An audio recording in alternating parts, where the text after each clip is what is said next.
Hai lovers, balik lagi dengan saya Dokter Mobil. Kali ini di question and answer part 8. Nah, pertanyaan pertama dari Pak Ramli. Bos numpang tanya kenapa mobil Triton saya all new 2015 RPM cuma tembus 3000 padahal sudah diganti turbonya, pompa solar. Setahu saya mobil ini nggak ada pompa solar deh. Adanya bus pump dan sensor mapnya. Tapi setelah diganti sama orang bengkel tetap sama dan orang bengkel malah angkat tangan. Oke. Untuk RPM tidak tembus 3000 itu banyak macam, bisa jadi kompresinya nggak ada, bisa jadi timingnya off, bisa jadi kesalahan dari turbo bus, atau bisa jadi ada yang bocor dari turbo busnya masuk ke dalam throttle. Tapi ini nggak bisa dikira-kira sih mas, ini harus dicek satu-satu. Memang kalau misalkan teknisinya nggak jago, bisa jadi ini malah jadi kacau. Kalau saya sih saya akan cek timingnya dulu sih antara valve dengan injeksi, dan kita harus cari kompresinya masih ada apa enggak. Kalau kompresinya udah nggak ada berarti ya kita benerin dulu kompresinya. Nah cuman setahu saya Triton 2015 udah pakai OBD, jadi harusnya dicolok pakai OBD scanner, dinyalain dan digas. Itu kita bisa tahu tuh dari live datanya apa aja yang kurang. Apakah ketika digas itu busnya nggak mau ngumpul, atau solarnya nggak mau keluar, atau gimana, tekanan di common railnya kurang, itu juga bisa. Nah, tapi ini harus dicek satu-satu. Nah, enaknya kalau 2015 ada OBD scanner, jadi cari bengkel yang ngerti cara pakai OBD scanner, jangan yang abal-abal. Yang kemudian ada Ujang Mapudin. Saya mau tanya, mobil tua Zebra Jumbo 1300. Pertanyaannya, kalau nggak dipanasin sehari aja udah susah hidup, aki bagus, starter normal, tapi kadang di starter terus sampai akhirnya soak, hidupnya susah, long start. Oke. Kalau long start itu yang kita cek ada dua ya, satu kompresinya, yang satu lagi dari injeksinya. Nah, kalau dari injeksinya itu mampet atau bocor memang susah.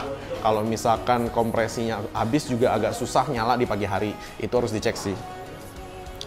Kosaki Chance mau nanya, om, mobil saya Fortuner diesel VNT 2013 Matic.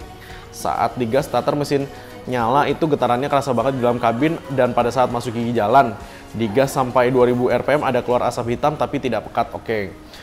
Kalau bergetarnya itu biasanya dari engine mounting. Kalau engine mountingnya dicek bagus berarti mungkin Anda coba bersihkan dulu semuanya, kayak misalkan dari injektor, throttle body, intake, semuanya itu coba dibersihkan dulu satu-satu supaya nggak hitam dulu asapnya. Nah tapi kalau getaran sih pada dasarnya sih biasanya dari engine mounting sih. Agung Mandala, mobil saya Camry baru ganti ECU, setelah ganti mesin jadi bergetar, apa efeknya dari ECU yang terreset tersebut atau problem di busi? Oke. Ini Camry kalau ganti ECU, kalau ECU-nya memang tidak cocok untuk mesinnya, biasanya memang nggak akan jalan dengan benar. Nah, Anda ganti ECU jangan salah, Anda ngomong ECU Camry itu, ECU Camry ada bermacam-macam model dan jenisnya. Kenapa? Karena saya tahu, saya tukang remap Camry, jadi Camry itu memang kelihatannya sama dari luar bentuk ECU-nya, tapi di dalam bentuk IC-nya berbeda-beda. Makanya harus dicek dulu satu-satu sama yang benar-benar ngerti. Kalau dianya nggak ngerti, main pasang-pasang aja, iya mobilnya nyala, tapi nggak akan seenak dulu. Holis Caniago mau tanya, mobil saya Jazz GD3 IDSI. Kenapa baru mau jalan dia kayak nggak masuk gigi, kalau digas padahal udah diganti maticnya dan boros banget. Dan juga indikator injeksinya hidup terus. Oke, dicolok dong, di scan pakai OBD. Kalau udah ganti matic itu juga problem di maticnya. Jadi maticnya harus dibongkar ulang, dilihat itu kenapa. Bisa jadi karena kebanyakan oli, itu juga bisa oli matic. Jadi kita cek dulu itu maticnya kenapa, apakah valve-valve-nya terlambat dorong atau enggak gitu loh. Tapi pada dasarnya sih kalau matic dan setelah diganti masih begitu, biasanya ada problem di maticnya. Nah kalau ganti itu ditanya dulu ganti apanya. Kalau saran saya sih diturunin semua karena Jazz ini udah berumur dan dibersihkan semua. Haryo Fajar, mobil saya Fortuner G diesel manual 2008. Mau tanya tenaganya nggak ada untuk nyentuh 120. Nah terus apa bedanya remap dan reflash? Oke, satu-satu. Tenaga tidak menyentuh 120 km per jam itu banyak faktor ya, kita harus cek dulu dari kondisi mesinnya. Cuman kalau Fortuner 2008 udah ada scanner, jadi kita scan dulu pakai OBD, kita read datanya dulu, sama seperti Triton yang tadi. Jadi dari data itu akan ketahuan rusaknya di mana. Kalau beda remap sama reflash, itu remap adalah proses mengganti datanya, itu kita edit ulang. Kalau reflash itu proses mengisi ulang datanya. Apa mobil berdiesel turbo kalau di remap reflash memperpendek umur turbo? Soalnya lihat di video lain katanya bisa memperpendek umur turbo. Oke, kalau umur turbo diperpendek itu tergantung yang ngetun atau yang nyetel. Biasanya kalau turbonya umurnya pendek itu karena turbo busnya dibuka terlalu awal, sehingga turbonya tuh spoolingnya itu terlalu cepat di RPM lebih rendah. Memang kita turunkan RPM-nya ketika turbo spooling, biasanya kan standar di 2700. Nah, kita memang turunkan jadi 2200 atau 2100. Ini fungsinya buat apa? Supaya tenaga itu datangnya lebih awal, jadi napasnya kita perpanjang. Nah, biasanya kalau orang yang nggak ngerti remap itu biasanya dia turunin sampai 1800, sehingga ketika Anda gas sedikit, turbo spoolingnya udah ngebuka, sehingga dia lebih cepat aus. Itu memang iya bisa. Nah, balik lagi tergantung siapa yang remap, kan gitu aja.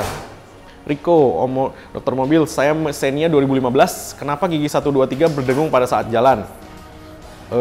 Diturunin aja transmisinya kalau memang masih berdengung. Jadi kalau memang masuk gigi itu dia berdengung, diturunin transmisinya, dilihat itu kenapa. Biasanya sih karena memang mataharinya udah habis atau dekruknya udah lecet atau apa, itu bisa saja. Harus diturunin dulu, dilihat. Benny Tenujaya, mobil saya Ignis Matic 1200 cc, kenapa tiap masuk gigi bunyinya grek padahal baru ganti plat kopling baru? Nah, kalau baru ganti plat kopling baru itu biasanya kan dia ada adjusternya tuh, master koplingnya. Nah, itu di adjust yang bener. Kalau misalkan hanya bunyi klak doang, biasa sih memang karena memang partnya Suzuki itu biasanya lebih kasar memang untuk masuk giginya yang di aftermarket ketimbang yang baru dari pabrik. Jadi jangan kaget. Dan kompresor AC berbunyi setiap digas dan diinjak bunyinya keras sampai kedengeran di kabin. Padahal kompresor udah diganti baru sama Suzuki yang di awalnya bilang normal, sampai terakhir dijawab memang kayak begini sifat AC Ignis. Oke. Yang jelas sih AC tidak seharusnya bunyi sampai masuk ke dalam kabin. Kalau bunyi itu biasanya, apalagi kalau nging itu biasanya sih dari besi bergesekan dengan besi. Nah, ketika besi itu bergesekan dengan besi, kita harus cari tuh di mana dia bergeseknya dan kita ganti partnya. Karena itu nggak normal. Bisa jadi nanti dia panas dan aus, dan bisa jadi nanti fan belnya yang putus kalau terlalu kasar dia bergeseknya. Oke, mungkin sekian dulu Q&A part 8 dari saya, Dokter Mobil.